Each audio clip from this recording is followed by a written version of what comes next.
अस्सलाम वालेकुम नाज़रीन, न्यू टाइम्स पाकिस्तान से मैं हूं आपका होस्ट चौधरी मोहम्मद अवैस। नाज़रीन, मैं इस वक्त मौजूद हूं तहसील डस्का की यूनियन काउंसिल जाम के चीमा में, और मेरे साथ इस वक्त मौजूद हैं यूनियन काउंसिल जाम के चीमा के नामवर सियासतदान, जिन्होंने पिछले 5-6 इलेक्शन इन्होंने टोटल यहाँ पे कंटेस्ट किए हैं, जिनमें से 5 इलेक्शन ये भारी अक्सरियत के साथ ये यहाँ से जीतते रहे हैं। राउंड बाउंड 79 से इन्होंने अपनी सियासत का आगाज़ किया है और अब तक ये लगातार इन्होंने इलेक्शन जीते हैं 5। तो उनसे जानते हैं कि पिछली जो गवर्नमेंट थी नून लीग के जितने भी चेयरमैन से, क्या उनकी कारकर्दगी से ये खुश हैं, क्या अगर ये पीटीआई के प्लेटफॉर्म से अगर इलेक्शन कंटेस्ट करते हैं तो क्या पीटीआई इस यूनियन काउंसिल के अंदर इस पोजीशन में है कि पीटीआई ये सीट दोबारा जीत सके। जी अस्सलाम वालेकुम। वालेकुम अस्सलाम। सर, सबसे पहले तो आप ये चीज़ मुझे बताएं कि आप इससे पहले आपने जो इलेक्शन कंटेस्ट किए थे वो सारे के सारे आप जीतते रहे हैं, फिर आपने पीटीआई के प्लेटफॉर्म से इलेक्शन कंटेस्ट किया तो आप वो इलेक्शन हार गए हैं, तो नेक्स्ट आप समझते हैं कि आपको पीटीआई के प्लेटफॉर्म से ही आपको इलेक्शन लड़ना चाहिए? मैं इंशाल्लाह नून लीग के ख़िलाफ़ इलेक्शन लड़ूंगा। पीटीआई इंशाल्लाह पहले से बहुत ज़्यादा यहाँ पे तरक्की कर गई है। सिर्फ ये जो पीटीआई की जो क़यादत ज़िले की क़यादत है ना, वो सही नुमाइंदगी नहीं देती, वो सही चॉइस नहीं करती। अगर आदमी सही सिलेक्ट करके उसको टिकट देगी तो लाजमी जीतेगी। अगर वैसे ही जिस तरह टांगे खींचते हैं कभी किसी को सही आदमी को टिकट नहीं देंगे तो नहीं जीत सकेगी। सर, मुझे ये चीज़ बताएं कि जैसे आपके एक्स जो यहाँ के चेयरमैन थे पीएमएलएन की तरफ से जो इन्होंने इलेक्शन कंटेस्ट किया था, राव आकिफ इनवार, तो राव साहब की कारकर्दगी से आप खुश हैं? क्या समझते हैं कि उन्होंने बिल्कुल अपना काम ठीक तरीके से उन्होंने निभाई हैं अपनी जिम्मेदारियाँ? मैं तो उनके ख़िलाफ़ इलेक्शन लड़ा हूँ। मैं कहूँ कि मैं नहीं भी खुश तो, लेकिन पूरा जाम का उनसे ना खुश है। उनसे बिल्कुल कोई काम नहीं किया, बिल्कुल ज़ीरो रहा है। उसने इंशाल्लाह वो खुद ही ऐलान करके कि मैं इधर इलेक्शन नहीं लड़ूंगा, उसने कारकर्दगी ज़ीरो की है। नून लीग ने बिल्कुल कोई डेवलपमेंट का काम जाम के में नहीं किया। 3.5 साल उनको डिसॉल्व रखा गया, असम्बलियों से उनको बल्दियात से बाहर रखा गया उनको। क्या आप समझते नहीं है कि 3.5 साल एक बंदा इलेक्ट हो क्या, या 5 साल में से 3.5 साल आप उसको वैसे ही बाहर कर दें, आउट कर दें गेम से ही, तो वो किस तरह वो काम करेगा, किस तरह वो डिलीवर करेगा? मैं कह रहा हूँ कि अगर चेयरमैन बाहर निकल भी गया, लेकिन एमपी और एमएनए तो यहाँ पर थे ना, उन्होंने काफ़ी सारे उनके पास फंड भी थे, बराए नाम उन्होंने फ़ंड खाए हैं। या जो मकामी जो जाम के कंट्रोल तो वो कर सकता था, ये तो उसके हाथ में था ना।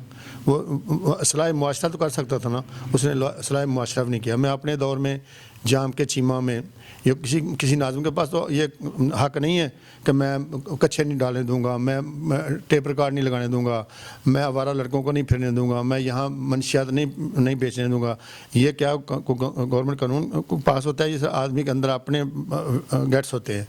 लेकिन सर, मनशियात के अगेंस्ट तो आप चल सकते हैं ना, ये तो सिविलियन गवर्नमेंट की ये जिम्मेदारी है। डेवलपमेंट भी ये अगर लेना चाहता तो ये पंजाब गवर्नमेंट से, वफाकी गवर्नमेंट से, एमएनए से एमपीए, क्योंकि एमएनए भी इधर नून का था, एमपीए भी नून का था, गवर्नमेंट भी उनके लिए लेकिन ज़ीरो रहा है, कोई डेवलपमेंट का काम नहीं किया, बिल्कुल ज़ीरो रहा है पब्लिक। सर, मुझे जितने अभी कल की बात है, 75 का ज़िमनी इलेक्शन बाई इलेक्शन हुआ यहाँ पे, सईदा नौशीन इफ्तिखार साहिबा यहाँ से एक भारी अक्सरियत के साथ, एक लीड के साथ यहाँ से इसी जाम के अंदर जहाँ पे राव आकिब इकबाल साहब की जहाँ पे कारकर्दगी ज़ीरो रही है, इसी जाम के चीमा से उन्होंने एक लीड ली है जहाँ पे उन्होंने उनकी कारकर्दगी ज़ीरो है। ये जाम के चीमा में नून लीग की बहुत ज़्यादा अक्सरियत है। यहाँ से 6-7 हज़ार की वोट से नून लीग जीतती रही है। पिछले साल में हमने उसको कम करके 2000 पे लेके गए हैं। पहले जितने इलेक्शन हुए हैं वो 6-7 हज़ार की लीड लेती थी, लेकिन जब हमने ये काविश की है 2000 पर आई है। इंशाल्लाह आइंदा इलेक्शन हुआ तो इंशाल्लाह पीटीआई जीतेगी। लोग समझ गए हैं, उन चोरों को, डिकेटों को समझ गए। आप कह रहे हैं चोरों डिकेटों को नहीं वोट कास्ट करेंगे, आप यहाँ की मुकामी जो लोग हैं आप दोबारा पीएमएलएन के ऊपर इत्मीनान नहीं करेगी। मेरा आपकी तरफ एक क्वेश्चन है। पहले प्राइम मिनिस्टर इमरान खान साहब, ऑनरेबल प्राइम मिनिस्टर हमारे, कहते थे कि अगर पेट्रोल की प्राइसेस इंक्रीज़ होंगी तो आपका वज़ीर आज़म चोर है। अब तो सर पिछले आप ऑन द रिकॉर्ड ये सारी चीज़ें पड़ी हुई हैं कि एक मंथ के अंदर 2-3 टाइम्स पेट्रोल प्राइसेस इंक्रीज़ हुई हैं, तो अब हम क्या कहेंगे? नून लीग के दौर में इससे ज़्यादा इंक्रीज़ हुई थी, लेकिन मैं से समझता हूँ कि जो तरीके इंसाफ है ना, उसमें सब पढ़े लिखे लोग हैं, समझदार लोग हैं। ये जितने भी नून लीग को नारे मारते हैं जाहिल लोग हैं, इनको समझ नहीं है। अगर जो समझदार लोग हैं, जिस इलाके में समझदार ज़्यादा हैं वहाँ पर पीटीआई जीतती है, जहाँ पर बेवकूफ़ लोग ज़्यादा हैं वहाँ पर नून लीग जीतती है। वो सिर्फ नारों की है, वो सिर्फ बदमाशी की है, समझदारी की नहीं है। इंशाल्लाह आस्ता आस्ता लोग जो हैं वो समझदार हो रहे हैं, वो समझ रहे हैं सारी चीज़ को क्या हो रहा है। ऐसा ईमानदार जो लीडर है कभी पाकिस्तान को पहले मिला है ना, आइंदा मिलेगा। इमरान खान खो लिया तो समझो ये कायदे खो लिया लोगों ने। ये हम सर आपकी बात बिल्कुल ठीक, अल्लाह करे ऐसे ही हो, अल्लाह करे अगर इमरान खान साहब को हम खोएं तो हम ऐसे ही कहें कि हमने कायदे अज़म को हमने खो दिया है।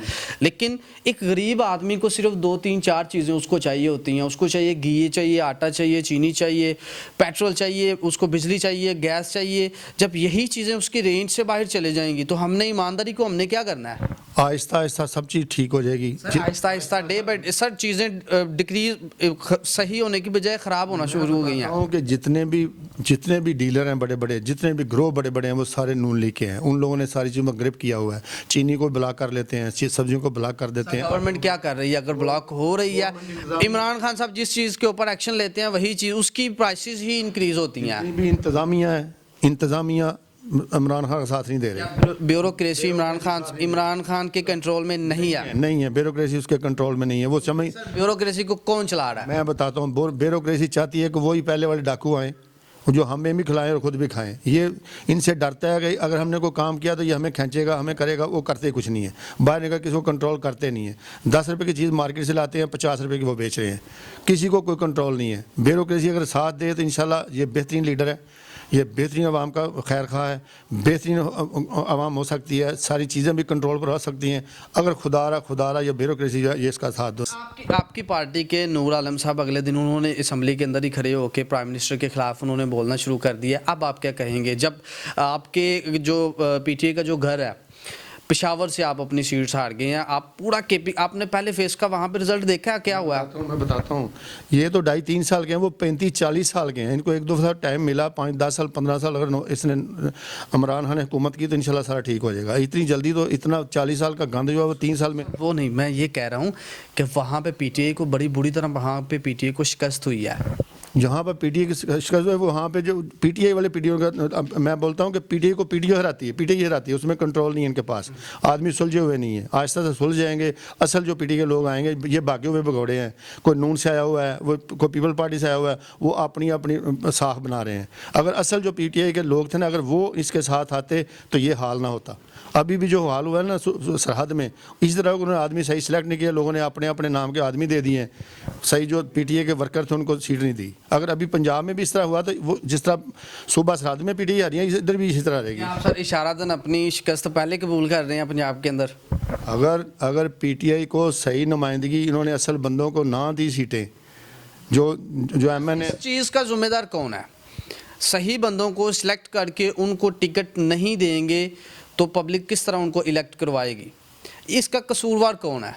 इसका कसूरवार जो हमारे जो मिनिस्टर हैं, जो हमारे वज़ीर हैं, जो हमारा वज़ीर आज़म है, जो वज़ीर आला है, वो आदमी को थोड़ा कंट्रोल करे, वो सही खुद इसकी सिलेक्शन करे, खुद आदमी की नामजदगी। मेरा ख्याल है इतनी शिकस्त नहीं होगी अगर इन्हीं वडेरों के कहने पर टिकटें दे देंगे, अपने वजीज़ों को सही आदमी को वर्कर को टिकट ना दी गई तो सुबह उस जैसे सुबह सरहद में वही पंजाब में होगा।